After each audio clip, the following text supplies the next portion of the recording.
É muito prazeroso para nós saber que do outro lado tem alguém orando por nós, tem alguém orando conosco, tem alguém fazendo o seu pedido de oração. Aleluia. Pode ficar certo que o Senhor está neste lugar para atender ao mundo inteiro, porque Ele não conhece limites. Eu quero que você abra a sua Bíblia no livro de Juízes, capítulo 7, apenas um versículo, o versículo 16. Juízes 7:16. E eu costumo dizer sempre: quando Deus quer, quer. Deus é simplesmente incrível. Não feche a Bíblia, permaneça com ela aberta, você da igreja, que está na igreja, você que está em casa. Então repartiu os 300 homens em 3 companhias e entregou a cada um uma trombeta, um cântaro vazio e uma tocha de fogo.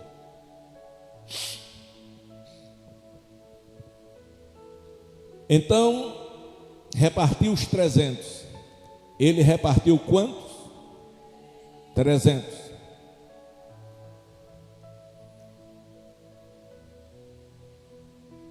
Em 3 companhias. Companhias de 100, obviamente. E a cada um ele entregou 3 coisas. O que foi que ele entregou? Uma trombeta, um cântaro vazio e uma tocha de fogo. Muito bem.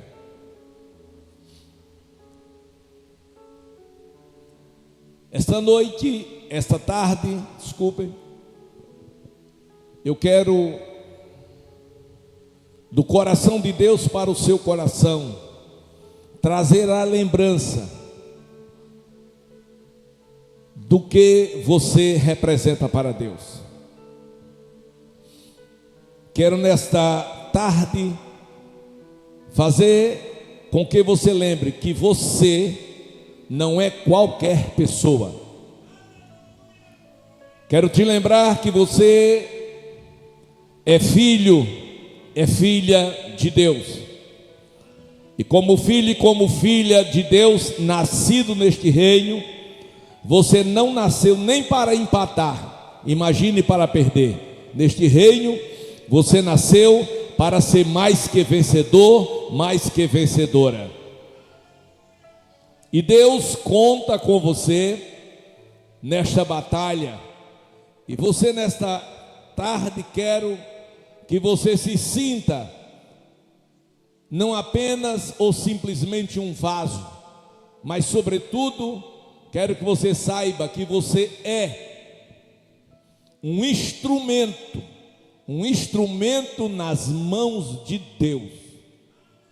Você é um instrumento nas mãos de Deus, para que através de você, Deus manifeste a sua glória no raio de ação aonde Deus te colocou.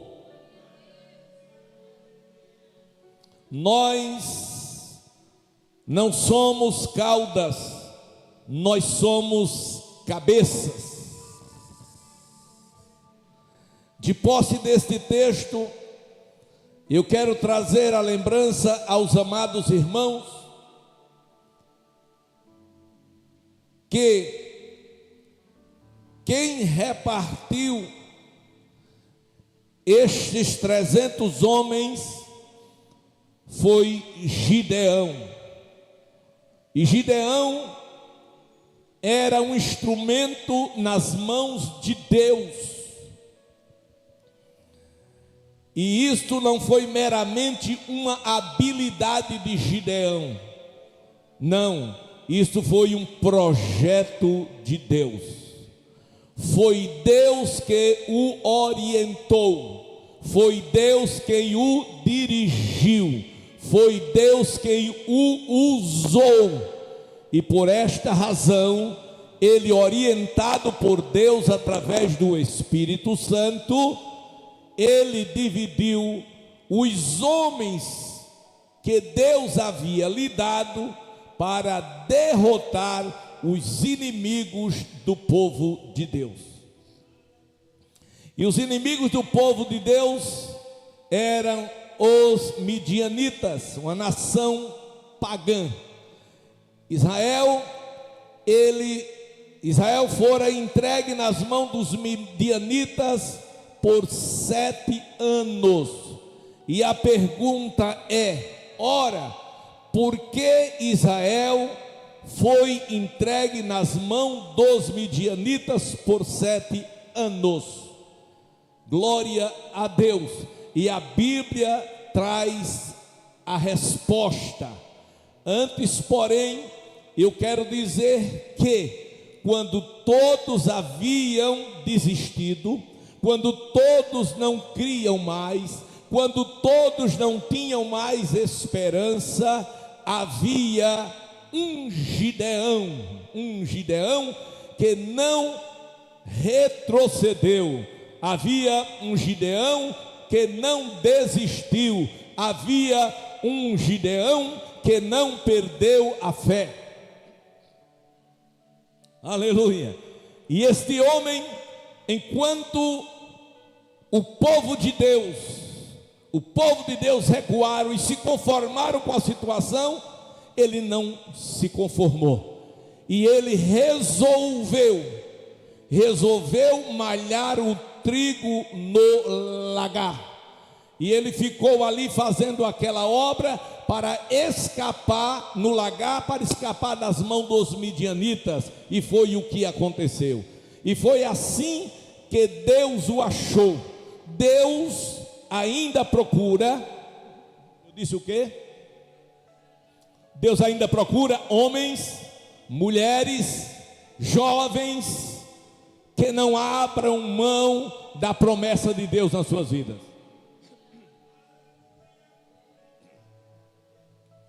Se Gideão tivesse desistido, todo Israel estaria perdido. Mas graças a Deus que houve um homem, e este homem foi visto por Deus, e Deus foi até ele. A Bíblia diz que enquanto ele malhava no trigo, no lagar, veio um anjo, o anjo do Senhor, não é um anjo, mas o anjo do Senhor. E o anjo do Senhor era o próprio Senhor Jesus Cristo, que não havia ainda se revelado na velha aliança, mas ele se manifestava com este título, o anjo do Senhor, uma forma teofânica de revelar Deus. Então, quando aquele anjo chegou, que o viu trabalhando, a primeira mensagem que do coração de Deus veio pela boca do anjo foi: varão valoroso, varão valoroso. Segunda mensagem: o Senhor é contigo. Terceira mensagem: através de você Israel será liberto das mãos dos midianitas. Aleluia. Meus amados irmãos, se nós quisermos viver ou ter uma grande vitória, a primeira coisa é a gente acreditar em nós mesmos. Se você não acreditar em você, ninguém mais vai acreditar em você. Acredite que através de você Deus vai dar grandes vitórias a muita gente, e nós temos visto isto a olho nu. Acabei de vir da casa da irmã Cristina, glória a Deus, e ela escapou, aleluia. Ela estava entubada, ela estava praticamente sem mais condição de vida, mas você orou, e a sua oração chegou diante do trono de Deus, e Deus ouviu, e não só ouviu, Ele respondeu. Foi lá tirou a irmã, ela está em casa, já esperando o momento de vir aqui para dar o seu culto em ações de graça, para dizer da bondade e grandeza do Senhor nosso Deus e pela instrumentalidade de vocês.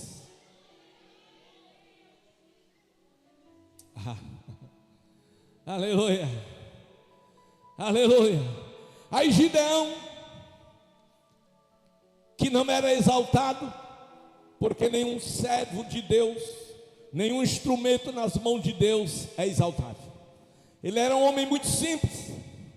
Ele disse: seu anjo,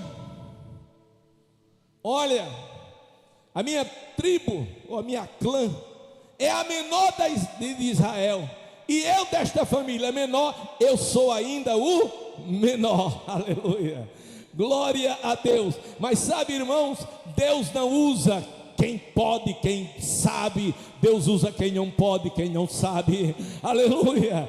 Não precisamos, amados e queridos irmãos, de tanta coisa. Tudo o que precisamos é estar no centro. Diga: no centro. No centro, no centro, no centro. No centro do que, pastor? Da vontade daquele que é Senhor desta igreja. Levante a mão e glorifique ao Senhor.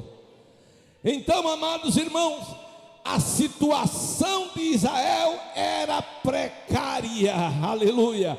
Afinal, era 7 anos nas mãos dos midianitas. Por que, pastor?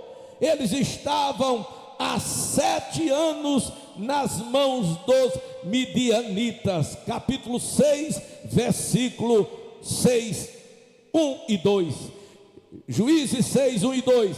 Os filhos de Israel fizeram o que parecia mal aos olhos do Senhor, e por isso o Senhor os entregou nas mãos dos midianitas durante 7 anos.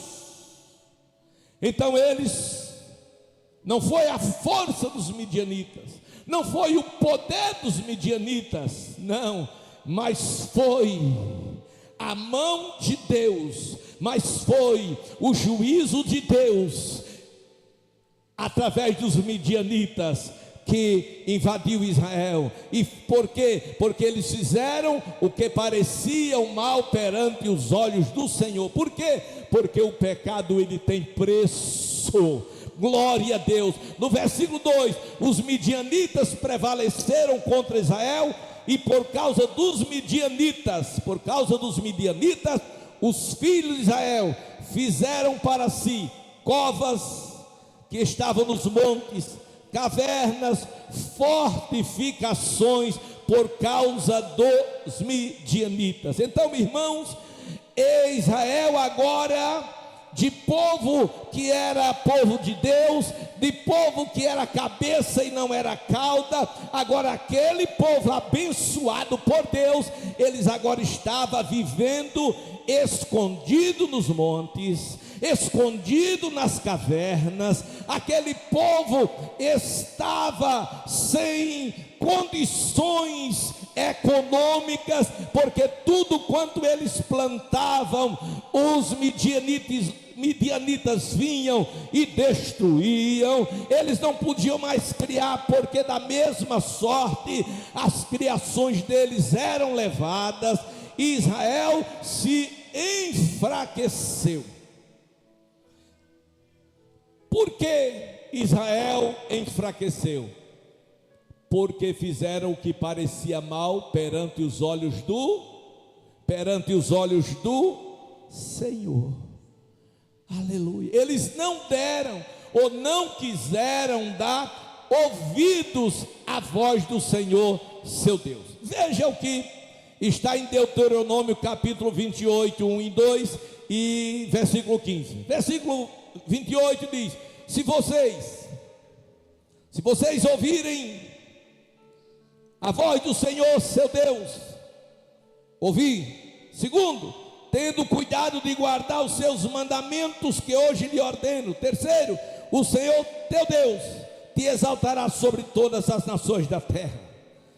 Versículo 2: se vocês ouvirem a voz do Senhor teu Deus sobre se vocês ouvirem a voz do Senhor seu Deus, sobre vocês virão todas estas bênçãos e os alcançarão. Estas são as bênçãos que alcançarão aqueles que ouvem, aqueles que guardam e aqueles que põem em prática a palavra de Deus. No versículo 15, vocês me acompanhem, diz: porém, este porém é crucial. Porém, se não deres ouvidos à voz do Senhor teu Deus, deixando de cumprir todos os seus mandamentos e os seus estatutos, que hoje lhe ordeno, então virão sobre vocês e os alcançarão todas estas maldições. Em suma, é bênção e maldição, e tudo depende das nossas atitudes, das nossas ações. Então Deus nos chamou para ser cabeça, e se nós deixarmos de ser cabeça, é porque saímos da bênção para a maldição. E quando nós perdemos a bênção de Deus, o que vai acontecer? Os nossos inimigos, eles vêm e prevalecem contra nós. Todavia, meus amados e queridos irmãos, o povo numa situação caótica como estava, mas não deixou de ser povo de Deus, mesmo com toda desobediência. Veja o versículo 7 do capítulo 6, o que nós podemos ler. Aleluia. Está escrito: quando os filhos de Israel fizeram o quê? 6 e 7, o que é que diz? Quando os filhos de Israel vieram para o círculo de oração. Porque círculo de oração é lugar de quê? De oração. É lugar de quê? De clamor.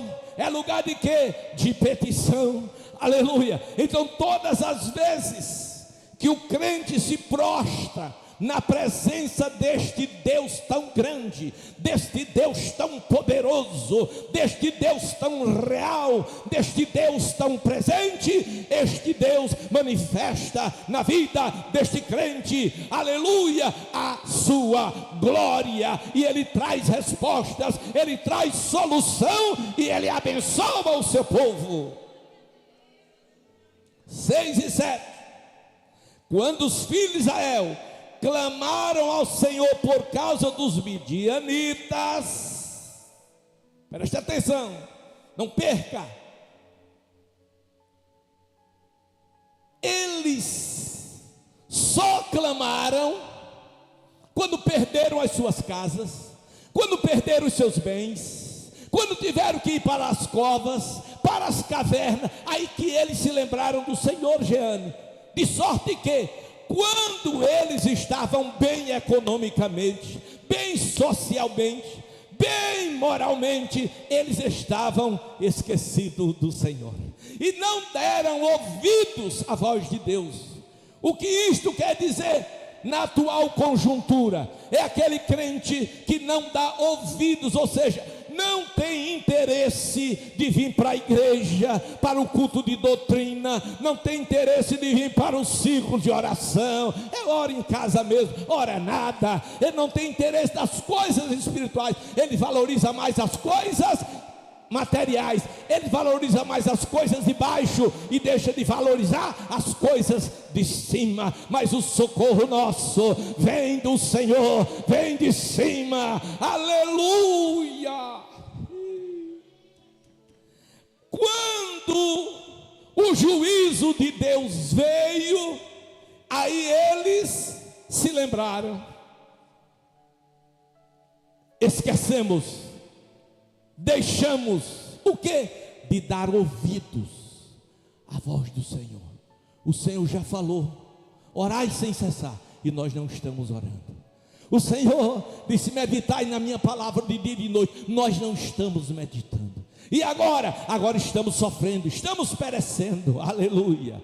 E o que aconteceu? Quando o povo clamou ao Senhor, o que foi que aconteceu e o que acontece ainda hoje quando o povo clama ao Senhor. Versículo 8 tem a resposta. Qual é a resposta? Qual é a resposta? Todo mundo na sua voz, bem alto. Glória a Deus. Deus fez o quê? O que foi que Deus fez? O que foi que Deus fez quando o povo clamou ao Senhor? O Senhor lhes enviou um profeta que lhe disse: está faltando profeta.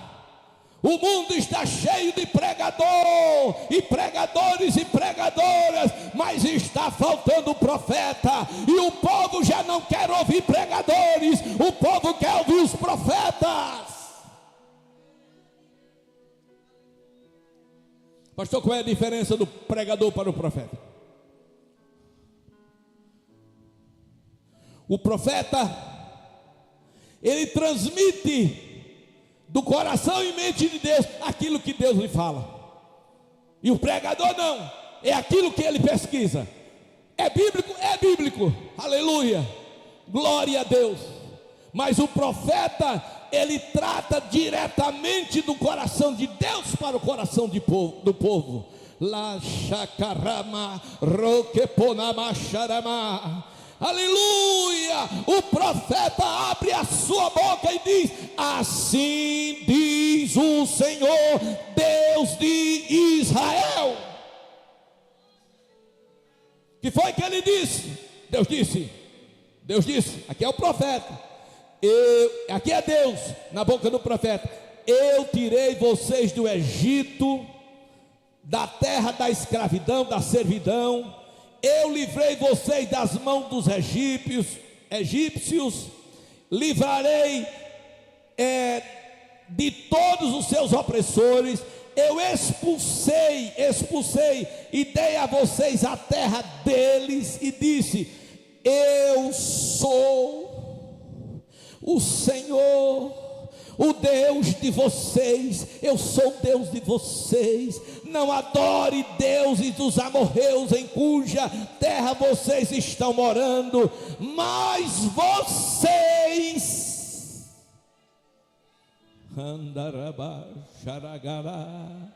não deram ouvidos à minha voz.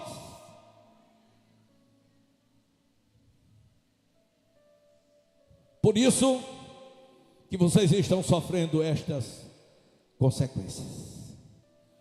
Aleluia. Mas não se preocupe não, a providência já está chegando. Deus já mandou um anjo, e este anjo chamará dentre vós um homem. Aleluia, aleluia. Gideão 6, 14 e 17, nós já falamos aqui. E este homem está fazendo um sacrifício a Deus. Este homem edificou um altar no versículo 26. Este homem derrubou o altar de Baal no versículo 30. Este homem foi cheio do Espírito Santo no versículo 34. E este homem fez prova de Deus, porque Deus contava com ele, e ele achou pequeno para a obra grande que tinha que fazer. Porque sempre é assim. E naquele momento, aleluia, naquele momento, o pequeno, declarado por si mesmo, ele fez uma convocação para que o povo de Deus entrasse na peleja, entrasse na luta. Escute, ciclo de oração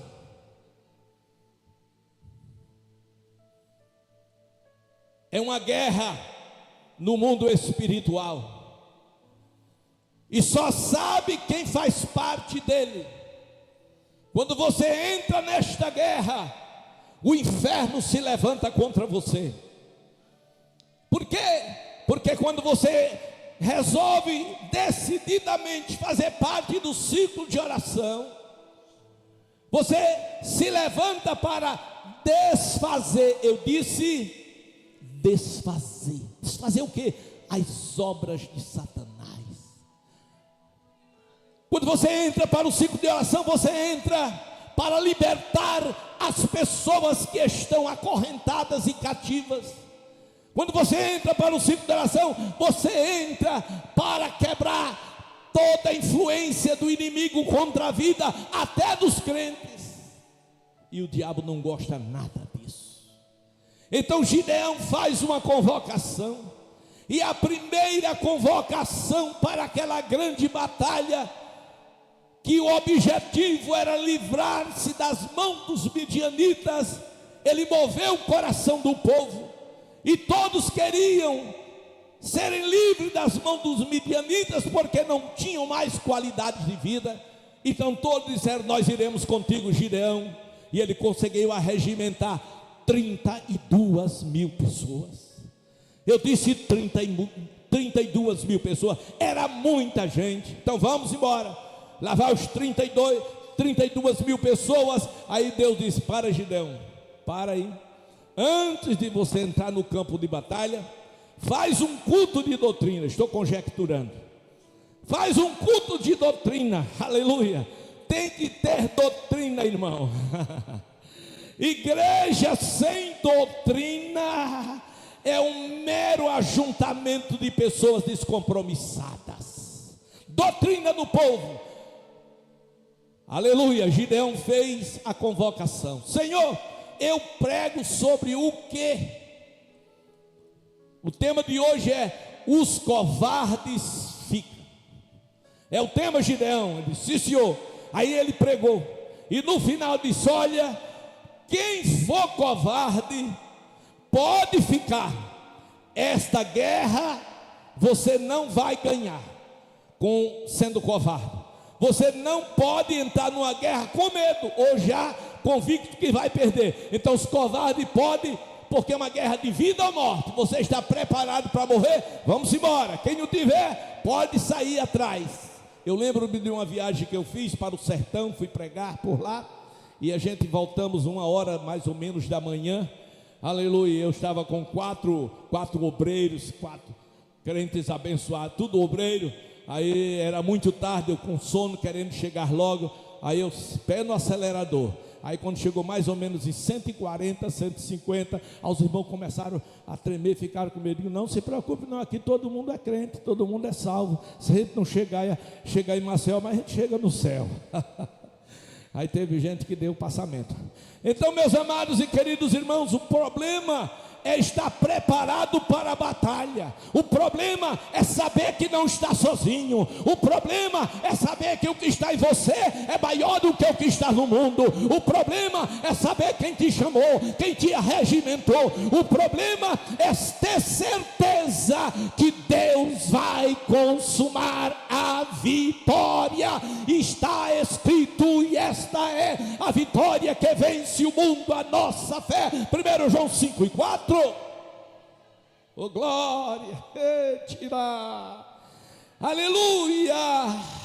Então Deus não está interessado em quantidades, Deus está interessado em qualidades.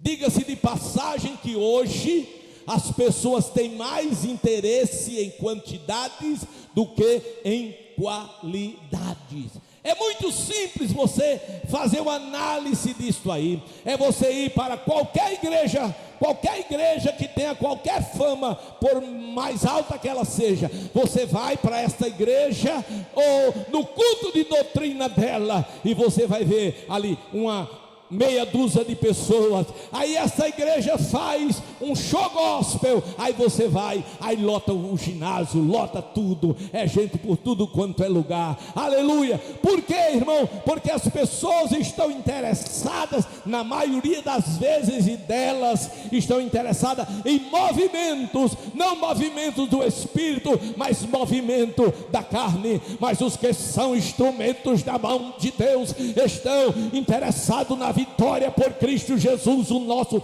Senhor e Salvador. Estão interessados no movimento que Deus faz por meio da sua palavra. Glória a Deus.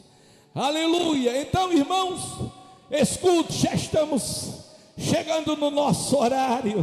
Que pena, mas eu quero ainda dizer que dos 32 mil, quando receberam a doutrina, 20 mil, Gessina disse, sabe, este negócio de crente dá para gente não.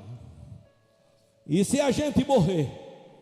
E as nossas mulheres? E os nossos filhos? Não, peraí. Aí começaram a conversar um com o outro. Moral da história, 22 mil pessoas desistiram. Eles deram um atestado: nós somos covardes, não temos coragem de dar a nossa vida por Jesus. Ele teve de dar a sua vida por nós, mas nós não temos de dar a nossa vida por Ele. E ficou apenas agora quantos?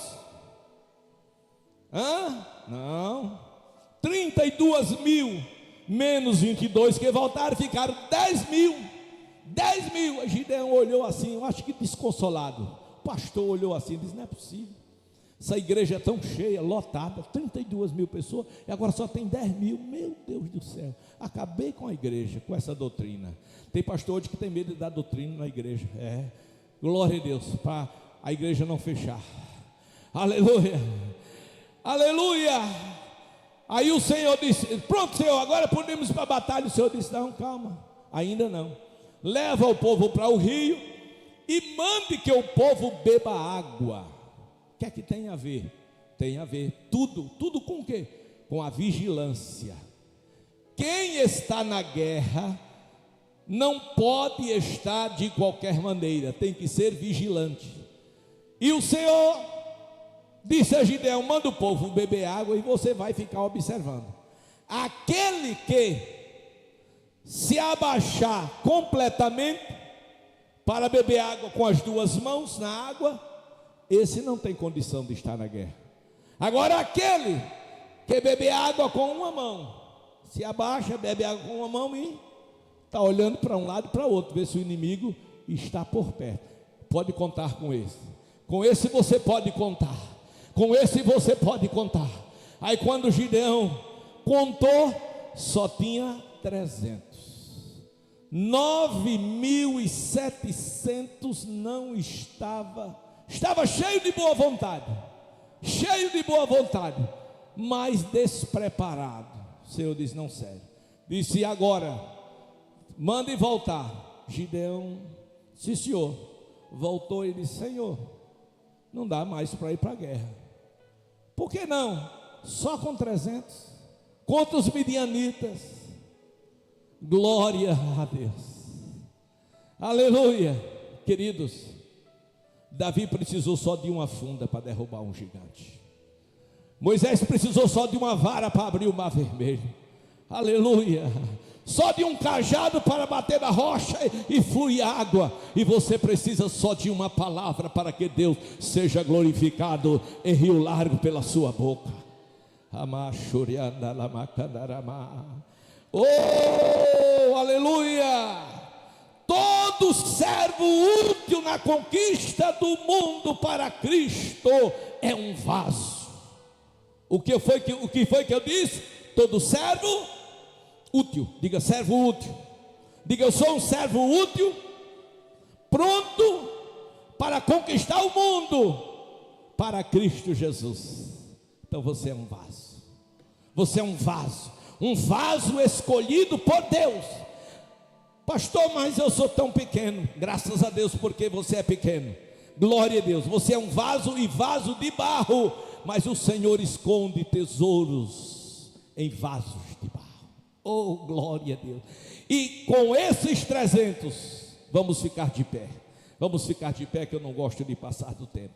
Com estes 300, o Senhor disse, Gideão, reparta o teu exército. Imagina o desconsolo de Gideão, só com 300.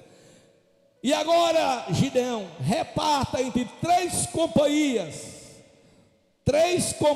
de 100. E você coloca na mão de cada vaso, de cada obreiro, de cada líder, de cada crente, você coloque na mão dele uma trombeta, um cântaro vazio e uma tocha de fogo, e pode ir para a vitória, porque a vitória é nossa, a vitória é nossa, a vitória é nossa. Vamos lá, o que é que ele tinha na mão, irmãos? Me ajudem, o que eles tinham na mão? Diga: trombeta, trombeta. O que mais? Um cântaro com a tocha acesa dentro, aleluia, aleluia. E tinha um vaso, e eles foram, mas eles não foram só, Deus foi com eles. Olha para o lado, para o teu irmão, diga: pode ir, que você não vai só, Deus vai com você para te dar vitória. Agora tem que ter trombeta na mão, trombeta para tocar para a batalha. Glória a Deus. Você vai tocar a trombeta, e depois que você tocar a trombeta, glória a Deus, você vai agora quebrar o vaso ou o cântaro.